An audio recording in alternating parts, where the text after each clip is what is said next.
So good morning guys. तो चलिए start करते हैं आज के यानी कि 21 अक्टूबर के इंपॉर्टेंट करंट अफेयर्स को। देखिए हमारा पहला प्रश्न क्या है। अभी हाल ही में actually I made them a memoir नाम की बुक को किसने लिखा है? तो आंसर होगा गुलजार ने। तो महान भारतीय कवि हैं, गीतकार हैं और निर्देशक हैं ये गुलजार, और इन्होंने अपनी नई बुक को अभी लॉन्च किया है जिसका नाम क्या है? Actually I made them a memoir. अच्छा, गुलजार से आपको याद आता होगा पिछले साल में नवंबर की ये बात है, इनकी एक नई बुक आई थी जिसका नाम क्या था? बोस्कियाना। बोस्कियाना के बाद अभी ये नई बुक आई है I met them a memoir. बाकी रजनीश कुमार एसबीआई के पूर्व अध्यक्ष रह चुके हैं ये। अभी द कस्टोडियन ऑफ ट्रस्ट नाम की बुक लिखी इन्होंने। इंदिरा नुई पेप्सिको की पूर्व सीईओ हैं ये। The secret to balancing work and family life नाम की बुक को लिखा। और अमिताभ घोष जंगल नामा नाम की बुक इन्होंने लिखी है। पढ़ते आगे। फिर बताइए अभी हाल ही में वर्ल्ड ऑस्टियोपोरोसिस डे ये कब मनाया गया? तो आंसर होगा 20 अक्टूबर को। तो याद रखना हर साल 20 अक्टूबर को ये वर्ल्ड ऑस्टियोपोरोसिस डे के रूप में मनाया जाता है। और उद्देश्य क्या है इसको मनाने का? ऑस्टियोपोरोसिस और मेटाबॉलिक हड्डी रोग की रोकथाम, निदान और उपचार के बारे में जागरूकता बढ़ाने के लिए इसको मनाया जाता है। थीम क्या रही? हड्डियों की ताकत की सेवा। तो ये जो ऑस्टियोपोरोसिस, इसका मतलब क्या हो गया? ये ऑस्टियोपोरोसिस जो रोग होता है इसके कारण हड्डियां बहुत कमजोर हो जाती है, इतनी नाजुक हो जाती है कि हल्की सी चोट लगने पे ये क्रैक हो जाती है। तो ये तो हो गया वर्ल्ड ऑस्टियोपोरोसिस डे जो 20 अक्टूबर को मनाते हैं। 20 अक्टूबर को याद रखना इंटरनेशनल शेफ डे भी मनाया जाता है जिसकी थीम है भविष्य के लिए स्वस्थ भोजन। और वैसे आपको बता दूं 20 अक्टूबर को हम वर्ल्ड स्टैटिस्टिक डे के रूप में भी मनाते हैं। वैसे ये हर 5 साल में मनाया जाता है। सबसे पहले 2010 में मनाया था, फिर 2015 में, फिर 2020 में और अब 2025 में इसको मनाएंगे। विश्व सांख्यिकी दिवस। चलो आप कमेंट बॉक्स में टाइप करके बताओ नेशनल स्टैटिस्टिक डे, राष्ट्रीय सांख्यिकी दिवस ये कब मनाया जाता है भारत में, ये बताना है आपको। बढ़ते आगे। फिर बताइए अभी हाल ही में भारतीय भारोत्तोलन महासंघ यानी कि इंडियन वेटलिफ्टिंग फेडरेशन का अध्यक्ष किसे चुना गया है?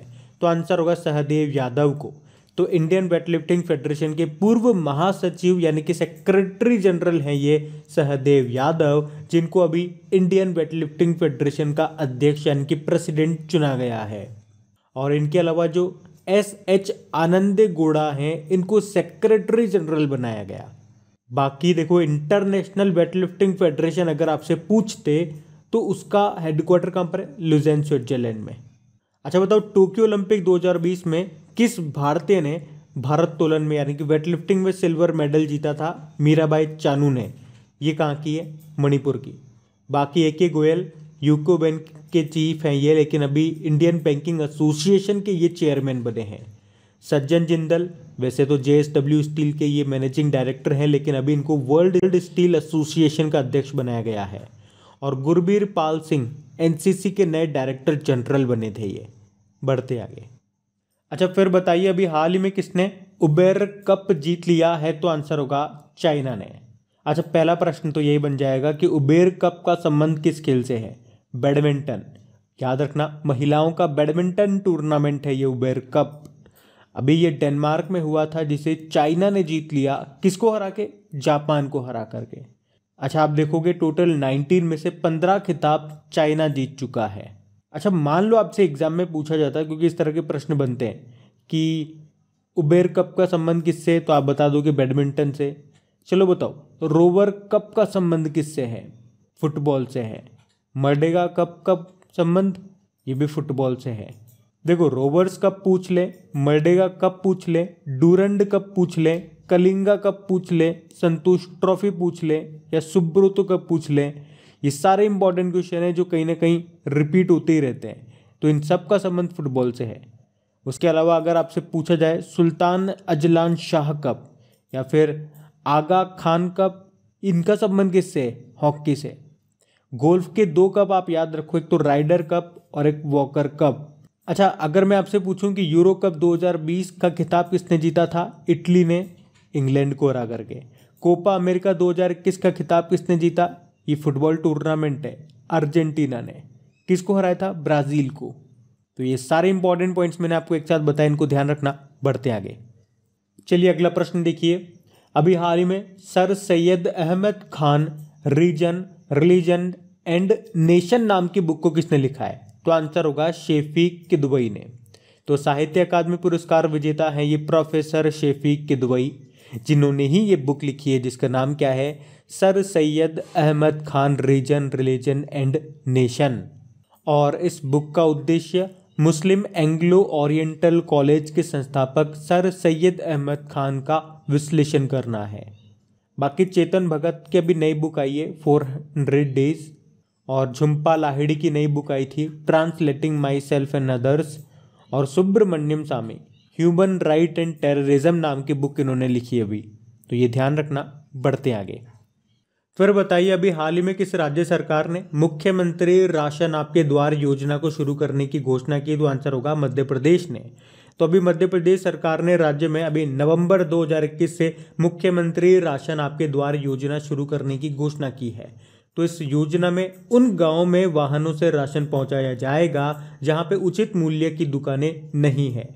इसके अलावा गृह ज्योति योजना के तहत सरकार जो है ये घरेलू उपभोक्ताओं के लिए 4,981 करोड़ रुपए की सब्सिडी भी प्रदान करेगी।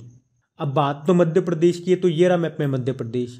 कैपिटल इसकी भोपाल हो गई। याद रखना भारत का पहला ई वेस्ट क्लिनिक यहीं पे आपको मिलेगा। मुख्यमंत्री शिवराज सिंह चौहान है और गवर्नर मंगू भाई छगन भाई पटेल है। अच्छा आप तो ये बताओ, पावर सेक्टर में साइबर सिक्योरिटी लागू करने वाला पहला राज्य कौन सा बना था? मध्य प्रदेश। और फूड हब सर्टिफिकेशन किसे मिला था? इंदौर को। देश का पहला वाटर प्लस शहर इंदौर बना। और इंदौर से ही याद आता होगा, स्मार्ट सिटी अवार्ड 2020 जीता था इंदौर और सूरत ने। जबकि स्वच्छ जल उत्प्रेरक कार्यक्रम यानी कि क्लीन एयर कैटलिस्ट प्रोग्राम के लिए सेलेक्ट होने वाला भारत का एकमात्र शहर आपका है इंदौर। दुनिया में 2 ही तो शहर चुने गए थे, एक तो ये भारत का इंदौर और एक इंडोनेशिया का जकार्ता। और अगर पूछा जाए राष्ट्रीय शिक्षा नीति 2020 को लागू करने वाला दूसरा राज्य कौन सा है? तो मध्य प्रदेश है। पहला कर्नाटक था। मध्य प्रदेश ने कोविड-19 अनुकंपा नियुक्ति योजना शुरू की थी।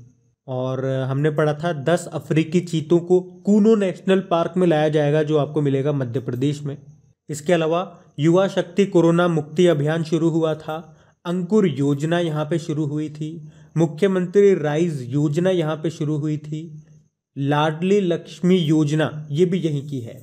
बताओ मध्य प्रदेश के होशंगाबाद शहर का नाम बदलकर क्या कर गया? नर्मदापुरम कर दिया गया। भारत में पहली बार दुनिया के सबसे पुराने जानवर डिंकिंसोनिया का जीवाश्म आपको मध्य प्रदेश की भीमबेटका की गुफाओं में मिला था। देश का पहला बुद्धिस्ट थीम पार्क ये बना मध्य प्रदेश के सांची में। पंख योजना यहाँ पे शुरू हुई थी। मध्य प्रदेश में एक रामसर साइट भी है जिसको कहते हैं भोजताल। यहाँ पे यूनेस्को की 3 वर्ल्ड हेरिटेज साइट आपको मिलेंगी, एक तो भीमबेटका की गुफाएं, सांची स्तूप और खजुराहो के मंदिर। भारत की पहली हॉट एयर बलून सफारी भी लॉन्च की गई थी मध्य प्रदेश के बांधवगढ़ नेशनल पार्क में। तो ये सारे इंपॉर्टेंट पॉइंट्स मैंने आपको मध्य प्रदेश से एक साथ बताने की कोशिश की, इनको याद रखना। बढ़ते आगे। चलिए फिर बताइए अभी हाल ही में किसने भारत के भू स्थानिक ऊर्जा मानचित्र को लॉन्च किया? तो आंसर होगा नीति आयोग ने। तो अभी नीति आयोग ने इसरो के सहयोग से और भारत सरकार के ऊर्जा मंत्रालय के साथ मिल करके एक व्यापक भौगोलिक सूचना प्रणाली ऊर्जा मानचित्र, इंग्लिश में बोलेंगे तो geographical information system map of India को लॉन्च किया है। तो ये GIS मानचित्र जो है ये देश के सभी ऊर्जा संसाधनों की एक समग्र तस्वीर प्रदान करता है, जो पारंपरिक बिजली संयंत्रों यानी कि बिजली के जो प्लांट हो गए, तेल और गैस के कुएं हो गए, पेट्रोलियम रिफाइनरी और कोयला क्षेत्र जो हो गए, तो इन सभी ऊर्जा प्रतिष्ठानों का चित्रण करता है। ये मानचित्र देश में ऊर्जा के सभी प्राथमिक एवं माध्यमिक स्रोतों को यानी कि सोर्सेज और उनके परिवहन नेटवर्क की पहचान करने और उनका पता लगाने का प्रयास करेगा। एक लाइन में बताऊं तो इसका उद्देश्य है एनर्जी से संबंधित डेटा को चित्रात्मक यानी कि पिक्चोरियल की फॉर्म में रिप्रेजेंट करना। देखो नीति आयोग की बात करेंगे तो आपको बताएं इसे योजना आयोग की जगह लाया गया था कब? 2015 में, यानी कि 1 जनवरी 2015 को। नीति का मतलब क्या होता है? National institute for transforming India. इसके अध्यक्ष भारत के प्रधानमंत्री होते हैं जो नरेंद्र मोदी हैं अभी, उपाध्यक्ष राजीव कुमार है और CEO अमिताभ कांत हैं। अभी आपने पढ़ा था नीति आयोग ने ही शून्य कार्यक्रम शुरू किया था इलेक्ट्रिक व्हीकल के बारे में जागरूकता फैलाने के लिए। और नीति आयोग ने नॉर्थ ईस्ट रीजन के लिए जो सस्टेनेबल डेवलपमेंट गोल इंडेक्स 2021-22 को जारी किया था, उसमें सिक्किम का पूर्वी सिक्किम जिला टॉप पे रहा था। नीति आयोग ने ही सुरक्षित हम सुरक्षित तुम अभियान को शुरू किया था। और नीति आयोग ने जो sustainable development goal India index 2020-21 का तीसरा संस्करण जारी किया था, उसमें टॉप पे रहा था केरल, लास्ट में बिहार था। तो ये भी ध्यान रखना। बढ़ते हैं आगे। चलिए बताइए किस देश के द्वारा विश्व प्रसिद्ध कैम्ब्रियन पेट्रोल अभ्यास आयोजित किया जाता है? तो आंसर होगा यूके। तो कैम्ब्रियन पेट्रोल अभ्यास ये एक वार्षिक अंतर्राष्ट्रीय सैन्य पेट्रोलिंग यानी कि गश्ती अभ्यास है, जिसे विश्व भर की सेनाओं के बीच में सैन्य पेट्रोलिंग ओलंपिक के रूप में भी जाना जाता है। तो इस अभ्यास में इस एक्सरसाइज में भाग लेने वाली टीमों को 48 घंटे से भी कम समय में 50 मील के कोर्स को कवर करना होता है। और अभी ये न्यूज़ में क्यों है? क्योंकि अभी भारतीय सेना का प्रतिनिधित्व करने वाली गोरखा राइफल्स की एक टीम ने वेल्स में आयोजित इस अभ्यास में गोल्ड मेडल जीता है। यह भी 13 से 15 अक्टूबर तक चला था। तो याद रखना, कौन इसका आयोजन करता है? यूके की सेना इसका आयोजन करती है। और अगर मैं आपसे पूछूं अंतर्राष्ट्रीय सैन्य खेल 2021 ये कहाँ पे हुए थे? रशिया में। भारत के नए वायुसेना प्रमुख कौन बने? विवेक राम चौधरी। और भारत और यूके के बीच में कौन कौन सी एक्सरसाइज होती है? कोंकण एक्सरसाइज होती है, अजय वॉरियर नाम की एक्सरसाइज होती है, और इंद्रधनुष नाम की एक्सरसाइज होती है। अच्छा, ये तो हो गया इंद्रधनुष। अगर आपसे पूछा जाए इंदिरा नाम की एक्सरसाइज भारत किस देश के साथ करता है? ये कमेंट बॉक्स में टाइप करके बताओ आप। बढ़ते आगे। चलिए फिर बताइए, अभी हाल ही में किसने थॉमस कप जीत लिया है? तो आंसर होगा इंडोनेशिया। फिर से वही प्रश्न, थॉमस कप का संबंध किस खेल से है? बैडमिंटन से। पुरुषों का बैडमिंटन टूर्नामेंट है ये। और इससे पिछले वाला हमने उबेर कप बना था, वो महिलाओं का बैडमिंटन टूर्नामेंट है। तो ये भी कहाँ हुआ? ये भी डेनमार्क में हुआ और इसे इंडोनेशिया ने जीत लिया। किसको हरा करके? चाइना को हरा करके। अभी हमने पढ़ा था चाइना ने उबेर कप जीता, लेकिन वो थॉमस कप हार गई। बाकी बैडमिंटन वर्ल्ड फेडरेशन, इसका स्थापना होती है 1934 में। हेडक्वार्टर कोलालमपुर मलेशिया में है। और बैडमिंटन से आपको याद होगा टोक्यो पैरालंपिक 2020। चलो बताओ, इसमें किस किस भारतीय खिलाड़ी ने बैडमिंटन में मेडल जीता था? एक तो बताऊं आपको जिन्होंने गोल्ड जीता, तो प्रमोद भगत नाम है, बैडमिंटन में गोल्ड जीता था। कृष्णा नागर बैडमिंटन में गोल्ड जीता था। एक मनीष नरवाल बैडमिंटन में सिल्वर मेडल जीता था। और सुहास यथिराज बैडमिंटन में सिल्वर मेडल जीता था। ये आईएएस ऑफिसर भी है, याद रखना। ये एक मनोज सरकार है, बैडमिंटन में ब्रोंज मेडल जिन्होंने जीता था अभी। तो ये भी ध्यान रखना। बढ़ते आगे। फिर हमारा अगला प्रश्न है, अभी हाल ही में किस राज्य सरकार ने प्रशासन गांव के संग अभियान को शुरू किया है? तो आंसर होगा राजस्थान। तो अभी राजस्थान सरकार ने राज्य के दूर दराज के गांव में सरकारी सेवाओं तक स्थानीय पहुंच प्रदान करने के लिए अभी 17 दिसंबर तक प्रशासन गांव के संग नाम से एक मेगा अभियान शुरू किया है। क्या होगा इसमें? इसमें स्थानीय प्रशासन के 22 विभागों के अधिकारी हर ग्राम पंचायत के ग्रामीण इलाकों में पहुंचकर मौके पर ही समाधान मुहैया करवाएंगे। तो याद रखना, प्रशासन गांव के संग अभियान शुरू किया राजस्थान ने। अब बात राजस्थान की है, तो ये रहा मैप में राजस्थान। कैपिटल इसकी जयपुर है। जयपुर को ही पिंक सिटी बोलते हैं और जयपुर को ही वर्ल्ड हेरिटेज साइट का दर्जा भी मिला था। और याद रखना, भारत का दूसरा सबसे बड़ा स्टेडियम ये जयपुर में ही बन रहा है। यहाँ के मुख्यमंत्री अशोक गहलोत हैं। गवर्नर कौन है? कलराज मिश्र। अभी इन्होंने एक बुक भी लिखी थी, बुक का नाम क्या है? संविधान, संस्कृति और राष्ट्र। और यहाँ के जो चीफ जस्टिस हैं वो अभी हमने पढ़ा था चेंज हो गए। यहाँ के जो चीफ जस्टिस पहले थे उनका नाम है इंद्रजीत मोहंती, जो अभी त्रिपुरा में चले गए। और यहाँ पे त्रिपुरा के आ गए, क्या नाम है उनका? अकील कुरैशी। उसके अलावा अगर आपसे पूछा जाए कि भारत का पहला अटल सामुदायिक नवाचार केंद्र कहाँ पे शुरू हुआ, तो जयपुर में। अभी राजस्थान की सोजत मेहंदी को जीआई टैग भी मिला था। उसके अलावा याद रखना, सभी को स्वास्थ्य बीमा उपलब्ध कराने वाला भारत का पहला राज्य आपका राजस्थान है। उस योजना का नाम है चिरंजीवी योजना। और सौर ऊर्जा यानी कि सोलर एनर्जी स्थापित क्षमता में पहले स्थान पे है राजस्थान। उसके अलावा बुजुर्गों के लिए जीवन का गुणवत्ता सूचकांक जो आया था, उसमें 5 मिलियन से ज़्यादा आबादी की बात करेंगे तो राजस्थान टॉप पे था। 5 मिलियन से कम आबादी की बात करेंगे तो हिमाचल प्रदेश टॉप पे था। अच्छा बताओ किसे लैंड ऑफ लाइफ अवार्ड 2021 दिया गया? श्याम सुंदर ज्ञानी, ये राजस्थान से है। और जीनोम सीक्वेंसिंग की सुविधा शुरू करने वाला देश का पहला राज्य राजस्थान है। और अभी राजस्थान का चौथा टाइगर रिजर्व और देश का 52वां टाइगर रिजर्व कौन सा बना था? रामगढ़ विषधारी अभ्यारण्य, जो आपको मिलेगा बूंदी में। उसके अलावा जैव ईंधन नीति को लागू करने वाला पहला राज्य राजस्थान है। और राजस्थान में कितनी रामसर साइट हैं? 2 हैं, एक तो है सांबर लेक और एक है केवलादेव नेशनल पार्क। चलो कमेंट बॉक्स में टाइप करके बता दो अभी भारत में टोटल कितनी रामसर साइट्स हो चुकी हैं। तो ये ध्यान रखना, बढ़ते आगे। फिर बताइए अभी हाल ही में जारी 2021 के मर्सर ग्लोबल पेंशन इंडेक्स में भारत किस स्थान पर रहा? आंसर होगा 40वें स्थान पे। तो 2021 में मर्सर ग्लोबल पेंशन इंडेक्स का ये 13वां संस्करण है और इसमें 43 देशों में से भारत जो है इसको 40वें स्थान पे रखा गया है। टॉप पे कौन सा देश है? आइसलैंड। सेकंड पे नीदरलैंड। थर्ड पे है नॉर्वे। और भारत ये 40वें स्थान पे है। और सबसे लास्ट में यानी कि 43 नंबर पे है थाईलैंड। तो ये ध्यान रखना आप, बढ़ते आगे। चलिए बताइए अभी हाल ही में किसने मोदी वैन को हरी झंडी दिखाई है? तो आंसर होगा हमारे गृह मंत्री अमित शाह। तो अभी इन्होंने उत्तर प्रदेश के कौशाम्बी जिले में अभी 19 अक्टूबर को मोदी वैन को शुरू किया है।